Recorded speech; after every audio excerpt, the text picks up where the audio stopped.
Okay, a plan will not be complete unless we have height information in it. So the spot height that we've mentioned earlier, measured in the field. So those spot heights will now be used to produce contour.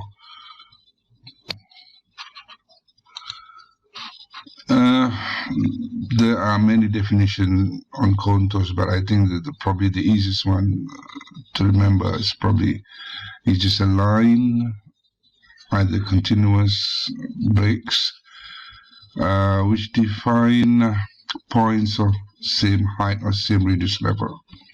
And we use contour to show the relief of the area, the topography of the area, and the lines drawn are basically drawn at a vertical interval that we've chosen. Either and normally in engineering drawing or plan, something in the order of a meter or less. Okay. So when we talk about contour intervals, so how do we decide? Among other factors will be what would the plan use for? Okay, if it's for construction, maybe we're looking at between 0.2 to 1 meter contour interval. So a fair bit of line in there. And probably for others, for other application greater than 1 meter, and maybe for planning, for getting platform level, in the planning, in the design stage. Okay, when you're actually gonna do your calculations, if the area, as I said, if the area is undulating, you probably need less compared to if the area is pretty flat or relatively flat. Then the scale, of course. If you have a large scale map, you are able to have a smaller interval, because you cannot have a large interval for a large scale map. Then you wouldn't have enough lines. Okay, and then the other way around. If the scale is too small, okay, and you try to put in a small contour interval, you have lots and lots of lines which might not be legible. Okay, so the general rule is a smaller scale, larger interval, and then the other way, and vice versa. Cost, of course, if you want to have smaller interval, which means that you might need a fair bit of points, you're going to spend time in the field, so that will translate to higher cost in doing the survey, and vice versa. If you looking for a larger interval, so less point, which means that the amount of time spent in the field will be less, and that equates to lesser cost. Terrain, smaller interval for flat, and larger interval for undulating. Okay, because you cannot have small interval for undulating, which means that you'll have too many lines. Okay, small interval for flat, because you cannot have larger interval, because you cannot depict the terrain if it's flat. Okay, so a balance has to be made, okay, between all these factors, the usage, the scale, the cost, and the terrain, to decide what's the best contour interval. Okay, but in any case, as far as design and construction is concerned, civil engineering anyway, we're looking at 1 meter or less. So how do we obtain this contour point? Because in the field, what we did, we measure spot heights.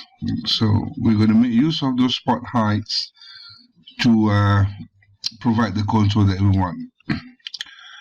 Okay, and the spot height method basically makes use of the spot height in the radiation that we have performed in the field, and we could either do it manually, or these days we use softwares to help us, which simply means putting in the spot height, and the software will use those spot height to generate the contour that we require.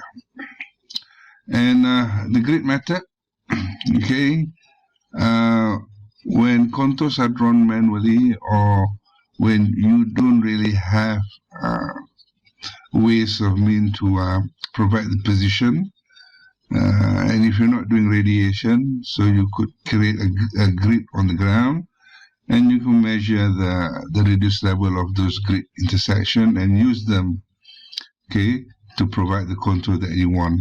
So let's look at, I think I've got a link here, the spot height method, okay, which simply means that in the field, okay, we probably will set up our equipment somewhere there in the middle, okay, in the middle of the area.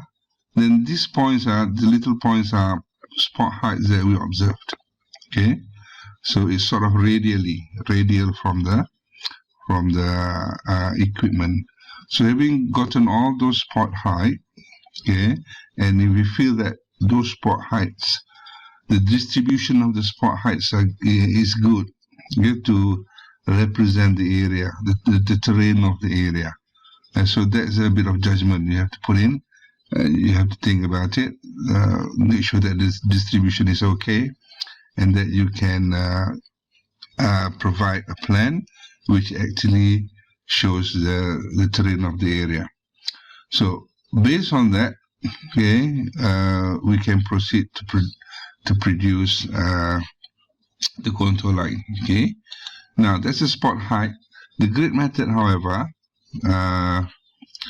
simply means that you will create a grid on the ground, okay, at a suitable interval, and you will perform some kind of leveling, okay, at the intersection of the grid to find the reduced level.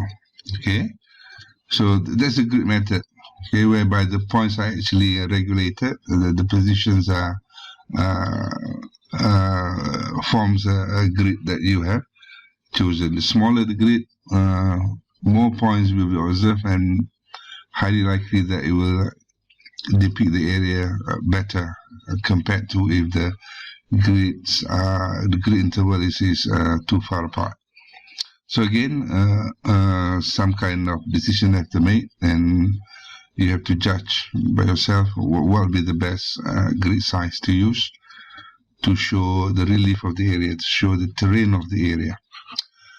Okay, having gotten that grid, having gotten the spot heights, we only got heights now, but still there's no contour lines. So we will do what we call interpolating. Okay, we're going to use those heights. We're going to interpolate between those heights to provide the contour that we require. Okay, now when we do this, what are we assuming? We're assuming that the slope between two spot heights of the grid is uniform. What do I mean by that? Okay, supposing let's say we have a point here. Okay, I'm looking at the site now. Let's say the reduced level is 20, and we have another point somewhere there. Let's say the reduced level is 35. Okay, so now if I'm interested in drawing a contour line, let's say 25 meter contour line, okay, 25 meter, which means that I simply draw a line like that. Okay, I'm going to interpolate between those two, okay, and 25 will be, let's say, somewhere there. Okay, so I'm assuming that 25 meter is there by assuming that the slope is uniform. That slope there is uniform. Okay, so it might not be the case. Okay, and let's change color and then put yellow now. So it might not be the case. It might be that the terrain is like that. Okay, so 25, okay, might not be there. Okay, terrain could be like that. Yeah, so 25 might not be there. 25 could be somewhere else. So in that case, when we decide on the distribution of the spot height, we have to make certain that we have observed enough points. So in this case, if the terrain looks something like that, so what I could do would probably observe one point there, spot height, another spot height there, one there, and one there. So if I've done that, if I do that, then I'll have a better representation of the surface. Okay, so that's what you have to do in the field in order to minimize, okay, misrepresentation of the area of the area that you just survey. Okay, that's interpolating contours, and we got one example here. Okay, on the left with the grid that we just measured. Okay, to reduce level. So what we do, we create these little triangles. Okay, all these little triangles, and based on that, we produce a contour on the right. So how do we do that? Okay, by simply interpolating the line. Okay, let's say I'm interested in producing that line there, the contour 420, which crosses into that grid. So if we look at that grid now, here, okay, look at that grid now, this grid here. I know that's 422, that's 414. So 420 will be somewhere there. Okay, and between 422 and 412 down here, okay, 412 and 422, okay, 420 will be, let's say, there. And between 418 and 422, 420 could be there. So having gotten that, I can now draw my contour line. So you do the same for the rest of the squares of the grid in there to provide you with the contour that you require. So that's what we call interpolating, and from a grid. Okay, and we also have the radiation method, whereby you will have something like this, okay, like the example that I've shown earlier. Okay, you've got points as shown on the top left, okay, all these points here, okay, points that you measure, okay, the radiation points. Then you want to produce contours. Before you can do that, you have to draw grids like that. Okay, the bottom picture there, the bottom figure. If I just change that, so you've got to draw grids. You've got to join all the points randomly and draw grids. So based on the grids, like we did before, okay, in the grid method, we can now produce the contour lines that we want by looking at the grid that we have produced. So we have to produce, we have to form triangle in order for the interpolation process to be conducted. Okay, for us to do the interpolating of the heights to get the contour lines that we need. So that's in essence what happened to the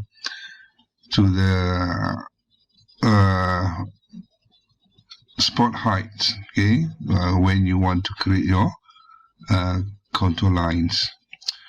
Okay, and that's just a screenshot I took from the internet. This is a few software that we can use to produce contour and to perform the triangle, and they're not done manually, of course.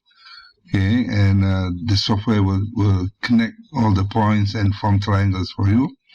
And it's called, in terms of software, these triangles are called TIN, triangulated irregular network. So that's the top one here is one example, one software, and this is another version, another software. Again, similar concept, joining all the points to create TIN before you can provide the contour that you require. Okay, I think that's the last slide. Okay, so that'll be basically the end of this chapter. Okay, and if you have any questions, any queries, doesn't matter either this topic or the previous topic or whatever topic for that matter, use the forum in the e-learning so that I can get back to you as soon as I can. And I will always stand by during e-learning, during our class slot, okay, and hoping that you'll be watching the video and you could ask questions on in the forum, okay, as we go along during a class slot. Okay, anyway, thank you very much.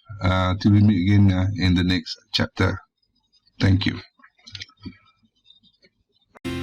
انضم معنا الآن واشترك بالقناة ليصلك كل جديد. YSAG، معا نحو مستقبل مشرق.